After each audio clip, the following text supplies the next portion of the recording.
কি করছো এটা? পুরনোকে নতুন করছি। ওয়াও, শ্বশুরের হাতের চিহ্ন, সেটা কি কোনো সময় পুরনো হতে যাওয়া যায়? হতে দেওয়া যায়, সরি। ওর জন্য কালারটা ছিল, এটাকে কালার করে দেওয়া হচ্ছে। কারণ বাবা মার স্মৃতি কোনো সময় মুছে যায় না।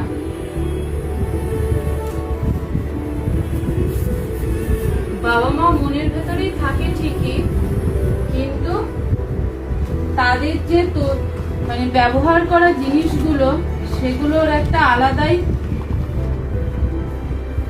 সুখ আছে। আলমারিটা পুরনো হয়ে গেছিল, কালারটা কিরকম হয়ে গেছিল, ওই জন্য কালার তো ছিলই, এই কালারটা লোক দিয়ে কেন করাবো, ওই জন্য নিজেরটা